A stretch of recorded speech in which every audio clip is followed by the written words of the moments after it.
어떤 상황에서도 방법을 찾아볼 수 있고 그 중엔 언제나 내가 할 수 있는 일이 있다. 근심과 부정적인 감정을 만드는 강력한 안개 장치를 끄고 안개를 걷어내는 일은 내 몫이다. 통제할 수 없는 걸 통제하려고 애쓰는 것은 시간 낭비다. 최소한 하루에 2번은 감사한 일을 생각해보는 시간을 갖자.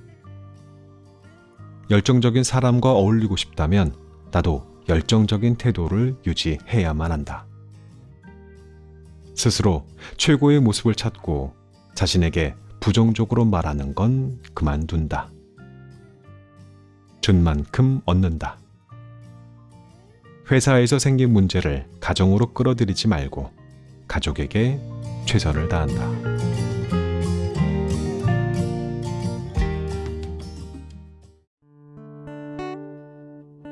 책 읽는 자작나무.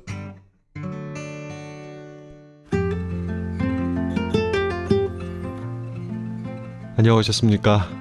모두의 아저씨 책 읽는 자작입니다. 새해 첫 번째 들려드릴 책은요, 굿 멘토입니다. 여러분들에게는 좋은 멘토가 있으십니까? 부제목이 당신이 성공하기로 결정한 순간이에요. 말씀드렸었죠?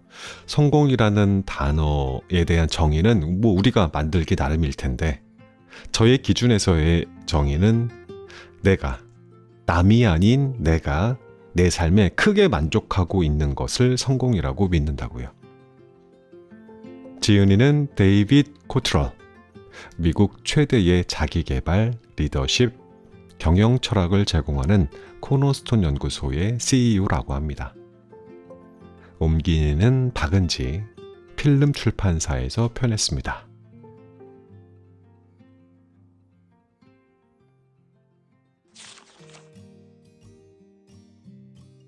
레슨 5번째, 안개를 걷어라. 빈스를 만나러 가기 위해 여유 시간을 충분히 두고 집을 나섰다. 즐거운 마음으로 수업을 기다렸기 때문에 늦고 싶지 않았다. 그러나 사무실을 가는 중에 지나야 하는 호수에 도달하자 다리에서 일시적으로 차량을 전면 통제하고 있었다. 호숫가 안개가 너무 짙어서 시야를 거의 확보할 수 없기 때문이었다. 다리 폐쇄로 수업을 미뤄야 할까봐 불안해했다. 빈스에게 전화해 상황을 설명했고 빈스는 즉시 내 걱정을 덜어줬다. 괜찮습니다. 일정을 조정할게요. 안개가 걷히면 오세요. 아침 8시쯤이 되자 서서히 안개가 걷히고 하늘이 맑아졌다. 갑자기 상황이 확 달라지며 한눈에 먼 거리까지 시야에 들어왔다. 안개가 자욱하고 짙게 깔려 있다가 갑자기 맑고 깨끗한 하늘이 드러나는 변화가 신기했다. 8시 15분쯤 사무실에 도착하여 직원에게 말한 뒤 빈스가 로비에 나타날 때까지 잠시 기다렸다. 빈스는 환하게 미소 지으며 당당하게 악수를 청했고 긍정적이면서 에너지 넘치는 태도로 나를 맞이해줬다. 그곳에서 확실하게 존재감을 드러냈다. 빈스는 나를 사무실로 데려가 책상 앞에 늘 앉는 자리에 앉으라고 손짓했다. 수업을 시작하며 빈스가 말했다. 오늘 아침에 오려고 애써줘서 고마워요. 다리를 폐쇄했다니 놀랐겠어요. 흔치 않는 일이죠. 하지만 오늘 날씨 좋아진 것 좀 보세요. 늦는다고 미리 연락해줘서 고맙습니다. 덕분에 일정을 조정할 수 있었으니 전혀 문제 없습니다. 지난주엔 어떻게 보냈어요? 나는 지난번 수업 내용을 바탕으로 개선한 내용을 기분 좋게 보고했다. 빈스가 준 사소한 일을 잘하자는 액자를 눈에 잘 띄는 장소에 걸었으며 작은 일을 처리하고 약속을 잡을 때 더 신경 쓰며 바꾼 몇 가지 변화도 알려줬다. 그리고 힘든 시기를 겪고 있는 친구에게 손으로 쓴 편지를 보냈으며 친구가 고맙다고 이메일로 답장한 일도 말했다. 내 이야기에 빈스는 기뻐했다. 훌륭합니다. 엄청난 변화가 있군요. 오늘은 마찬가지로 당신이 배울 수 있을 만한 다른 수업을 준비했습니다. 몇 년 전 인생에서 의미 있는 사건이 있었습니다. 다른 회사 대표로 일할 때 생긴 일입니다. 힘든 시기였죠. 경기는 나빴고 제품 생산은 지연됐으며 좋은 성과를 내는 직원들이 회사를 그만뒀습니다. 하지만 그 당시 내 눈에 보이는 건 경기가 나쁘고 생산이 지연되는 것뿐이었죠. 내 인생에 들이온 안개는 오늘 아침 본 안개보다 짙었습니다. 그때 한 친구가 내게 어떤 상황에 처했든 간에 방법을 찾아볼 수 있고 그 중에는 언제나 네가 할 수 있는 일이 있다라고 말해줬습니다. 친구의 말이 뇌리에 박혔고 직장 생활을 하는 내내 의지가 되는 말이었습니다. 친구는 내 상황을 잘 알지 못했지만 개인적으로나 직업적으로나 내가 세상을 보는 관점을 바꾸도록 근사한 선물을 줬습니다. 그래서 어떻게 하셨습니까? 친구의 말을 그대로 믿었습니다. 나에게 일어난 일을 분석하기 시작했습니다. 시도할 수 있는 방법을 찾아서 그 중에 내가 할 수 있는 일을 생각해보고 적었습니다. 특히 경기 침체 및 생산 문제 때문에 기업의 가장 소중한 자산인 직원들이 회사를 그만두면서 마찬가지로 비슷한 문제가 있던 다른 기업으로 이직하는 것이 눈에 확 들어왔습니다. 자세한 내용은 생략하겠지만 친구가 알려준 지혜는 사실이었습니다. 그래서 아직 일어나지 않은 일에서 일어난 일, 할 수 없는 일에서 할 수 있는 일로 관심을 돌렸습니다. 친구 덕분에 관점이 바뀌면서 인생과 경력도 함께 달라졌습니다. 처리하는 방법은 많았고 그중 내가 할 수 있는 일은 충분했습니다. 그날 이후 친구가 해준 말은 희망을 품고 용기를 낼 수 있는 원동력이 됐습니다. 방법을 찾아볼 수 있다라는 말은 현재 처한 상황이 영원히 지속되는 건 아니고 지금 당장 무엇인가 변화를 줄 수 있다는 의미입니다. 언제나 내가 할 수 있는 일이 있다는 말은 다음 선택은 항상 내게 달렸다는 뜻입니다. 무슨 말씀인지 이해합니다. 나는 다음 말을 꺼내기 전에 잠시 망설였다. 하지만 막막한 상황이 닥치면 무엇을 해야 할지 갈피를 잡기 어렵습니다. 어디를 향해 가고 있는지 알 수 없으니 앞으로 나아가기가 힘듭니다. 언제나 할 수 있는 일이 있다는 사실을 받아들이기가 괴롭습니다. 게다가 다음 결정은 항상 제가 해야 한다니요. 걱정하는 바는 이해가 갑니다. 하지만 생각해 보세요. 해야 할 일이 당장 알 수 있는 행동은 아닐 수도 있습니다. 예를 들어 오늘 아침 이쪽으로 올 때 안개를 해결할 방법이 있었나요? 아니요. 저도 같은 생각을 했습니다. 안개가 걷히도록 제가 할 수 있는 일은 아무것도 없었습니다. 저는 갇혀 있었죠. 내 생각을 제대로 전달했다는 확신이 들었다. 그래서 나한테 전화해 상황을 설명했죠. 전화했을 때 기분이 어땠습니까? 약간 스트레스를 받았습니다. 약속 시간을 바꿀 수 없어 연기하거나 취소할까봐 조바심이 났죠. 안개가 얼른 걷히기를 기도했습니다. 자, 내가 잘못 이해한 거라면 바로 잡아주세요. 그런데 내가 보기엔 당신이 할 수 있는 최고의 대처를 한 것 같습니다.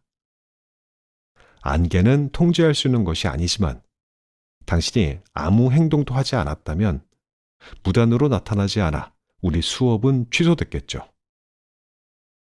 오늘 아침에 안개는 당신 책임이 아니지만 안개 때문에 내려야 할 의사결정은 당신 소관입니다.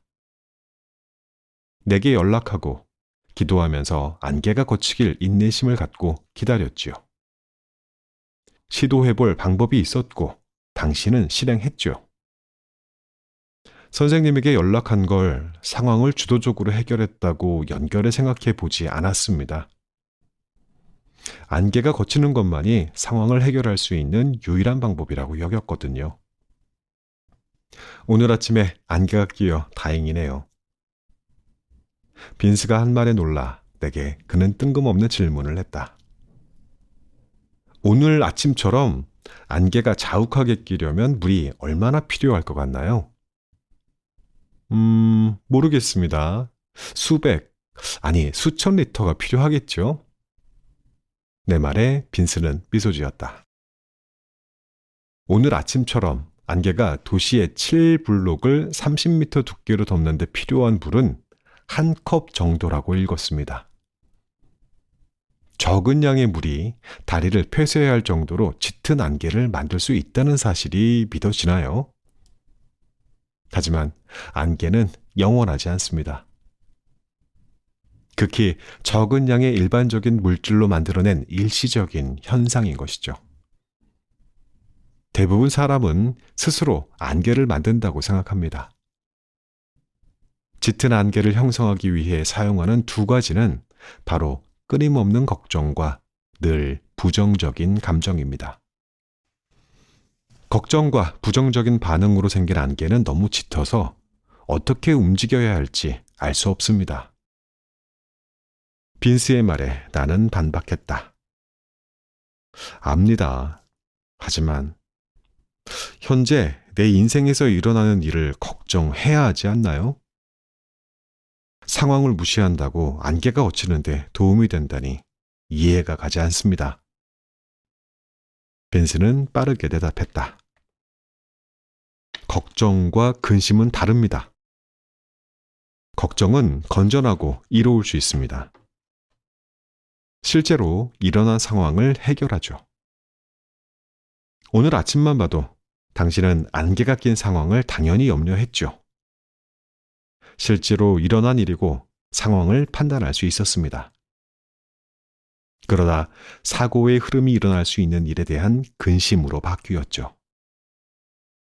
발생할 가능성은 있지만 실제로 일어나지 않은 일 때문에 속을 태우기 시작했습니다.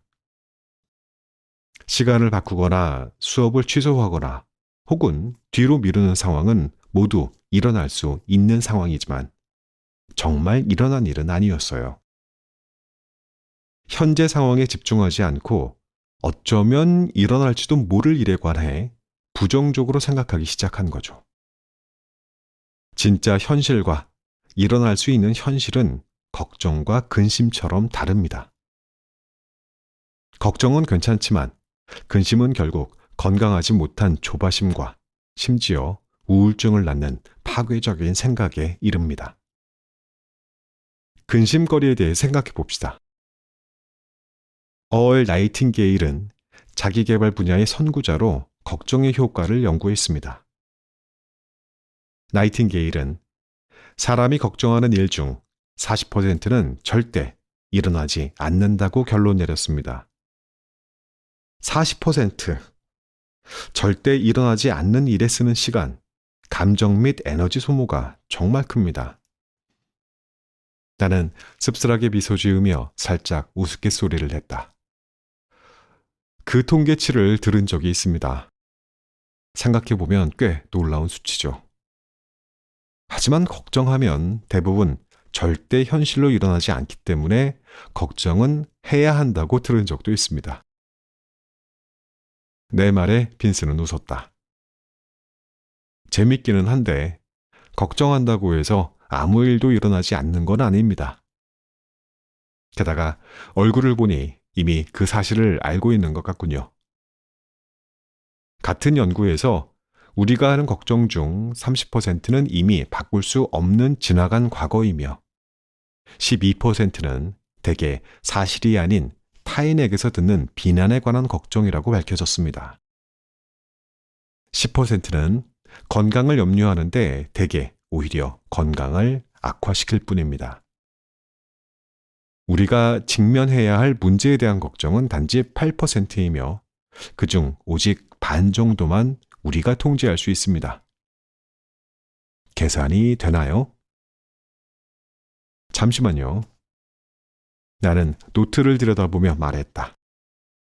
글쎄요. 40%는 절대 일어나지 않는 일이고 30%는 이미 과거에 일어난 일이죠. 12%는 아마 사실이 아니겠죠. 건강 걱정은 10%이고 8%가 현실에 대한 걱정이지만 절반만 통제 가능하다고 했습니다. 그러니 아마 4% 정도가 통제할 수 있는 일이겠군요. 말도 안 돼요. 네, 정말 믿기 어렵죠. 수치를 2배, 3배, 4배 높이면 어떨까요? 그럼 어느 정도가 적당할까요? 얼만큼 통제할 수 있을까요? 나는 재빨리 머릿속으로 계산했다. 8%, 12%, 16%를 통제할 수 있을 것 같습니다. 하지만 여전히 낮은 수치입니다. 저희 연구에 따르면 근심은 꽤 형편없는 시간 투자 방법이군요. 빈스는 내가 내린 결론에 동의했다. 네, 그렇죠. 통제할 수 있는 골칫거리가 4에서 24% 사이라고 해도 에너지를 걱정하는 데 쏟아붓기에는 여전히 낮은 수치입니다. 근심은 사람을 무력하게 만들고 무력해지면 별로 좋은 일이 생기지 않습니다. 그래서 누가 걱정하느라 애간장에 탔다거나 죽을 만큼 걱정했다고 하면 아마 맞는 말일 겁니다. 근심은 오늘 아침 당신 시야를 가로막았던 안개처럼 짙어집니다. 그리고 빈스는 내게 물었다. 갑자기 숨이 콱 막혀본 적이 있나요? 네, 축구할 때 자주 그럽니다. 너무 고통스럽죠. 두렵지요. 빈스는 동의하며 말을 이어갔다. 나도 미식 축구를 하던 시절에 여러 차례 숨을 쉴 수 없었던 경험을 했습니다. 매번 단지 몇 초였을 뿐인데 숨을 쉬지 못하는 순간이 영원한 것처럼 보이죠. 호흡을 가다듬는 동안은 움직일 수도 없었습니다. 근심은 숨 막히는 것과 같습니다. 사실 근심이라는 단어가 숨이 막히다 혹은 목을 조른다에서 유래한 단어입니다. 근심은 괴로운 생각으로 자신을 괴롭히는 것입니다. 공포를 조장하고 에너지를 소모하며 최고의 모습을 이루지 못하도록 방해하죠. 저도 다른 사람과 마찬가지로 속을 태울 일이 많은 죄인입니다. 하지만 걱정은 인간의 본능이라고 생각합니다. 근심을 거둘 방법이 정말 있습니까? 방법을 찾을 수 있고 그 중엔 언제나 당신이 한 일이 있다고 했던 내 친구의 말을 기억해 보세요. 빈스가 강조하며 말했다. 내가 걱정하는 이유와 걱정하는 대신 할 수 있는 일을 정말 많이 고민했습니다. 도움이 됐던 몇 가지 생각이 있습니다. 받아 적으세요. 첫째, 앞서 생각하지 마세요. 오늘 아침 내가 약속을 취소할까봐 걱정했다고 했는데 나는 지금까지 문제가 생겨서 약속을 취소할 수도 있다고 여길 만한 일을 했던 적이 없습니다. 왜 그런 걱정을 했죠? 내 행동을 미리 짐작할 수 있다고 생각했습니까? 이것이 바로 사실을 알지 못할 때 최악의 상황이 생길 거라고 상상하는 건 버릇이며 상상한 내용을 바탕으로 추측해 버리는 것입니다. 그렇게 한 추측은 언제나 거의 틀립니다. 미래를 보는 능력이 있는 건 아닐 겁니다. 상상력을 발휘해 알지도 못하는 사실에 대처하려는 건 그만두세요. 걱정은 지식으로 치료할 수 있습니다. 사실을 이해하지 못했으면서 좋은 결정을 내릴 만큼 똑똑한 사람은 없습니다. 짐만 빠지게 하는 일로 걱정을 사서 하기 전에 사실부터 파악하십시오. 스스로 물어보세요. 내가 지금 걱정하는 일이 현실에서 일어날 확률이 얼마나 될까? 둘째, 통제할 수 없는 걸 통제하려고 노력하지 마십시오. 스스로 솔직히 생각해서 당신이 통제할 수 있는 걸 정하세요. 안개를 막을 수는 없었지만 대처하는 방법은 통제할 수 있었습니다. 당신이 조절할 수 없는 일을 걱정하면서 스스로 궁지에 몰아넣지 마세요. 직접 통제할 수 있는 걸 정하고 행동으로 옮기세요.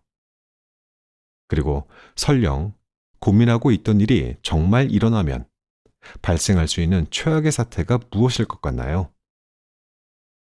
통제할 수 있는 몇 안 되는 걱정하던 일이 일어나면 인생에 어떤 영향을 미칠까요?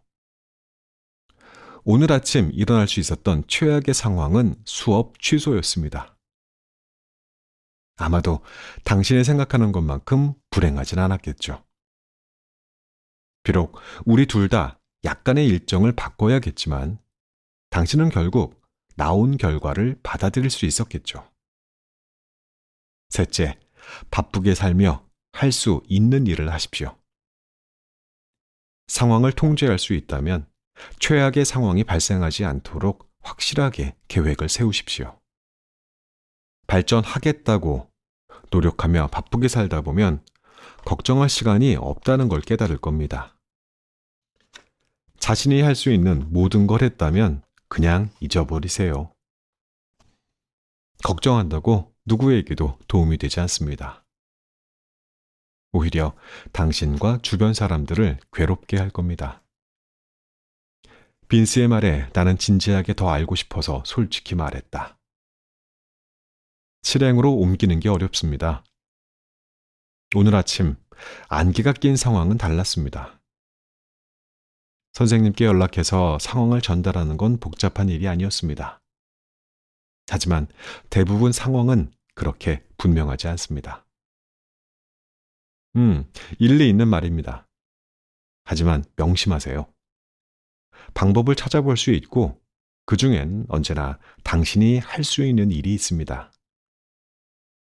무슨 일을 할지 모르겠으면 직접 선택사항을 만들어 보세요. 그런 상황이 오면 나는 가능성이 큰 사항을 더 많이 만들도록 간단히 연습할 겁니다. 연습하다 보면 안개로 시야가 막혔을 때 더 분명하게 볼 수 있을 겁니다. 종이에 숫자를 1부터 7까지 적으세요.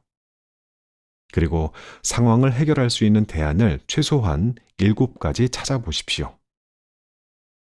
7가지를 다 찾을 때까지 멈추지 마세요. 아이디어가 바닥났다는 생각이 들겠지만 그렇지 않습니다. 최소한 7가지를 생각해 보세요. 고정관념에서 벗어난 것으로 보이는 가능성을 고려해야 할 수도 있습니다. 가장 깊은 곳에서 머리를 쥐어짜며 생각해낸 7번째로 적은 방법이 가장 좋은 해결 방법일 때가 많습니다. 심지어 여러 가지 다양한 방법을 섞어서 사용할 수도 있습니다. 빈스가 제안한 연습을 노트에 적은 후 읽어봤다. 방법을 알려주셔서 감사합니다. 벌써 시도해볼 몇 가지 상황이 떠올랐습니다. 도움이 되기를 바랍니다. 근심은 안개를 생성하는 2가지 큰 요인 중 하나입니다. 다른 하나는 비관주의, 공포, 의심과 같은 부정적인 감정입니다. 관찰을 해보니 성공한 사람들은 긍정적입니다. 행복한 사람들도 긍정적입니다. 긍정적인 사람은 현재 상황이 전혀 달라도 성공해서 행복했을 때와 똑같이 대처할 방법을 찾습니다. 하지만 그다지 성공하지 못한 사람들은 과거의 실패와 불행에 연연하고 같은 사건을 반복하며 결론을 맺습니다. 최고의 모습을 이루고 싶다면 긍정적이고 낙관적인 태도를 유지하세요. 당신의 태도는 인생에 접근하고 인간관계를 형성하는 방법에 영향을 미칩니다. 할 수 있다는 마음가짐이 있다면 할 수 있다는 사고를 지닌 사람들을 끌어당길 겁니다. 긍정은 인생을 새로운 궤도로 바꾸는 기폭제가 될 것이며 원하는 모습을 이룰 수 있도록 도와줍니다. 빈스의 말에 나는 단호하게 말했다. 하지만 힘들 때 긍정적인 마음을 유지하기는 어렵습니다. 모두가 어려워합니다. 처음 나에게 전화했을 때 당신은 진짜로 열정이 없었습니다. 무기력했고 낙관적으로 상황을 볼 수 없는 상태였죠. 내 눈에도 보일 정도니 아마 당신 주변 사람들은 모두 눈치챘을 겁니다. 당신이 세상을 보는 관점은 중요합니다. 몇 년 전, 내 의도를 제대로 묘사한 이야기를 들었습니다. 신발 제조업체에서 일하는 연구원 2명을 후진국에 각각 파견했다. 두 사람에겐 그 나라에서 사업 잠재력을 파악하는 임무가 주어졌다. 몇 주 후, 첫 번째 연구원이 보고서를 보냈다. 시장성 없음, 아무도 신발을 신지 않음. 며칠 후, 두 번째 연구원이 보고서를 보냈다. 시장성 훌륭함, 아무도 신발을 신지 않음. 두 사람은 같은 상황을 봤지만 생각이 달랐습니다. 첫 번째 연구원은 아마 스스로 현실주의자라고 여겼을 겁니다. 대부분 사람이 그러하듯 한 가지만 집착해 더 큰 그림을 보지 못했습니다. 사실 첫 번째 연구원은 현실주의자가 아닙니다. 자신만의 기준으로 눈앞에 보이는 문제점을 인식하면서 시야가 가로막혀 진짜 기회를 보지 못했습니다. 반면 두 번째 연구원은 뻔한 것 이상을 보고 가능성을 발견했습니다. 낙관적인 사람들은 기회를 발견합니다.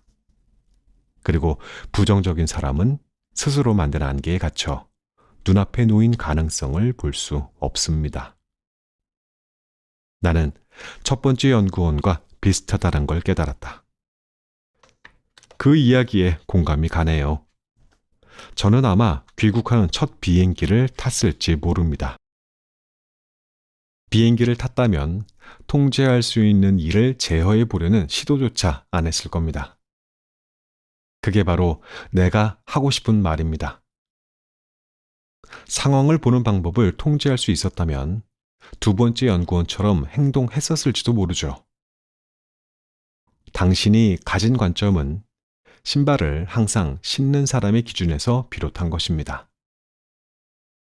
다른 사람의 인생이 훨씬 편해질 수 있도록 당신의 지식과 경험을 나눠주려고 생각하지 않았을지도 모르죠.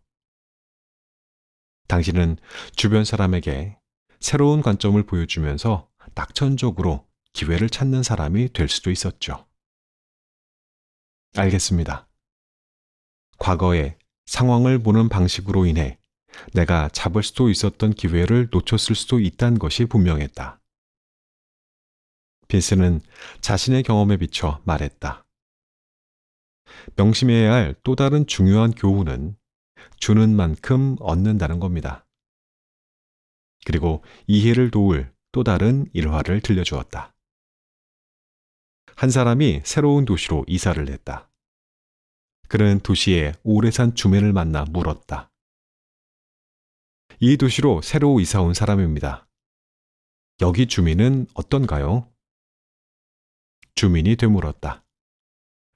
당신이 살았던 동네 사람들은 어떤 사람이었나요? 글쎄요. 꽤 비관적이었고, 잔이 반이나 찼다가 아니라 반이나 비었다는 식으로 항상 불만투성이었죠. 그의 말을 듣고 오래 산 주민은 말했다. 여기 사는 사람이랑 비슷하군요. 몇 주 후 다른 사람이 같은 마을로 이사 왔고 똑같은 주민을 만나 물었다. 이 도시로 새로 이사 온 사람입니다. 여기 주민은 어떤가요? 주민은 같은 질문을 했다. 당신이 살았던 동네 사람들은 어떤 사람들이었나요? 글쎄요, 매우 멋진 사람들이었죠. 이웃과 함께 일하고 서로 도우며 힘들 때는 항상 의지가 되는 사람들이었습니다. 이쪽으로 이사 와서 예전 이웃들이 그리울 거예요. 그의 말을 듣고 오래 산 주민은 말했다. 이 동네를 좋아하시겠군요. 여기 사람들도 비슷합니다. 오래 산 주민이 전하는 교훈은 무엇일까요? 바로 준 만큼 얻는다는 겁니다. 긍정적이고 낙관적이며 열정적으로 인생을 사는 사람들과 함께 있고 싶다면 당신도 그래야 합니다. 주변 사람들이 우울하고 비관적인 생각이 들면 현재 자신의 모습이 그럴지도 모르니 먼저 자신을 돌아보세요. 나는 솔직하게 반박하며 말을 끊었다. 저는 스스로 낙관적이라고 생각하고 싶지만 힘든 현실을 마주해야 하면 열정을 잃어버릴 때가 있습니다. 빈스는 수긍하며 말했다. 당신만 그런 건 아닙니다. 대부분 사람은 부정적인 일에 부정적인 방식으로 대처합니다. 자연스러운 반응이자 그러면 더 쉬우니까요. 부정적인 일을 겪었을 때 긍정적으로 반응하려면 노력이 필요합니다. 비관론자들을 포함해 부정적인 태도가 편한 사람들은 자신이 현실적이라 그런 거라며 합리화합니다. 그러나 대부분은 현실적으로 긍정적인 반응조차 받아들이길 거부하겠다는 의미입니다. 예전에 있었던 일 때문에 저절로 부정적인 태도가 생겼다고 생각하십니까? 어쩌면요? 빈스는 알겠다는 듯 고개를 끄덕였다. 안타깝게도 과거에 일어났던 일이나 정해진 대로 행동하는 걸 바꿀 수는 없습니다. 하지만 당신의 태도는 정신적으로 통제할 수 있습니다. 부정적인 태도를 보인다면 그건 부정적인 태도를 받아들이겠다고 결심해서입니다. 당신이 정할 수 있는 선택입니다. 당신에게 달렸죠. 빈스가 한 말이 이해가 갔다. 낙관주의를 키우는 방법은 어떻게 배울 수 있나요? 빈스가 격려하듯 대답했다. 낙관주의를 자연스럽게 얻을 수 없을지도 모릅니다. 그러나 괜찮습니다. 한번 해보면서 기분이 내키지 않더라도 열정적으로 행동해 봅시다. 일단 열정을 붙잡으면 열정이 당신에게 생길 가능성이 큽니다. 추천해줄 방법이 몇 가지 있습니다. 우선 첫 번째는 첫 수업에서 잠깐 다뤘듯이 자신에 관한 생각이 인생을 낙천적으로 살아가는 방향에 큰 영향을 미친다는 것입니다. 자신에게 말하는 방법에서부터 시작합니다. 당신이 평범하다면 자신에게 하는 말보다 다른 사람에게 하는 말에 훨씬 신경을 쓰고 배려할 겁니다. 일반적으로 자신에게 하는 말은 대부분 부정적입니다. 예를 들면 나는 할 수 없어, 못할 거야, 할 수 있었으면, 나는 모자란 사람이야 같은 말을 하죠. 가장 친한 친구가 당신에게 그렇게 길을 꺾을 말은 절대 하지 않겠죠. 마찬가지로 당신도 자신에게 말하는 것처럼 다른 사람에게 상처 입히는 단어는 절대 쓰지 않을 겁니다. 스트레스가 머리 끝까지 차올라도 가장 친한 친구에게 용기를 북돋을 때 해주는 말과 태도로 자신에게 말하세요. 낙담했을 때 가장 친한 친구가 당신에게 어떤 말을 해줄지 생각해보고 자신에게 같은 말을 해주세요. 자신에 관한 생각과 성공한 사람이 되기 위한 역량에 도움이 될 겁니다. 두 번째는 짬을 내 주변을 둘러보는 것도 좋습니다. 고난이 눈앞에 닥쳤어도 세상에는 긍정적으로 생각할 수 있는 일이 많습니다. 감사하게 여기는 5가지를 목록으로 적어 하루 2번씩 잠시 생각하는 시간을 가지면 당신의 태도도 부쩍 좋아질 겁니다. 딱 5가지입니다. 짜증나는 일에 신경 쓰는 대신 감사하는 마음을 잠시 가져보면 관점에 변화가 생기도록 도와줄 겁니다. 나는 궁금하여 물었다. 왜 하루에 2번인가요? 사무실에 도착하기 전에 5가지 감사하는 일을 생각하면 하루의 출발을 더 자연스럽게 할 수 있습니다. 무슨 일이 생길지 몰라도 새로운 관점으로 시작하겠죠. 그리고 퇴근 후 집에 도착해 현관에 들어서기 전에도 마찬가지로 감사하는 마음을 떠올립니다. 힘든 하루를 보낸 후 지쳐 있다가도 인생에서 긍정적인 일을 생각하며 힘을 내면 회사에서 생긴 문제 때문에 가족과 함께 보내는 시간을 망가뜨리지 않을 수 있습니다. 가족에게 가장 소중한 선물은 바로 당신입니다. 회사 문제를 집으로 끌어들이지 말고 가족에게 최선을 다하십시오. 나는 진지하게 귀를 기울였다. 빈스의 관점은 내 상황을 다른 시각에서 볼 수 있도록 도와줬다. 더 잊고 싶었지만 오늘 출근해야 한다는 사실을 깨달았다. 훌륭하고 실용적인 조언이었습니다. 덕분에 제 안개를 없애줄 수 있는 사람은 아무도 없다는 걸 깨달았습니다. 무슨 일이 일어나든 간에 어떤 일이든 할 수 있고 다음 결정은 제게 달렸다는 것을 배웠습니다. 또한 자신에게 말할 때 별로 친절하지 않았다는 걸 알고 있습니다. 그 부분도 더 신경 써서 고치겠습니다. 시간 내주시고 제가 깨달을 수 있도록 도와주셔서 감사합니다. 빈스는 미소 지으며 말했다.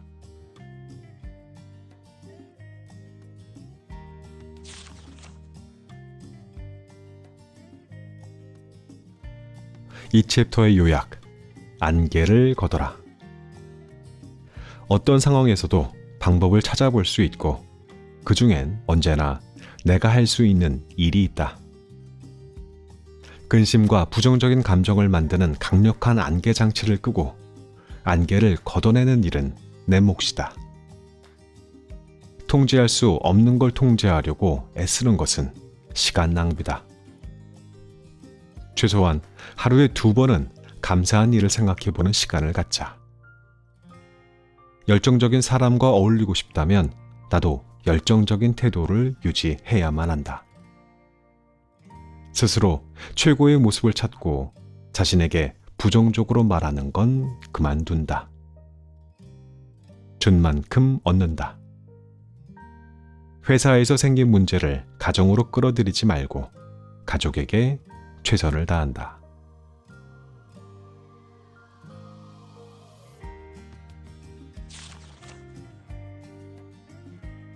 이 책의 낭독은 여기까지입니다.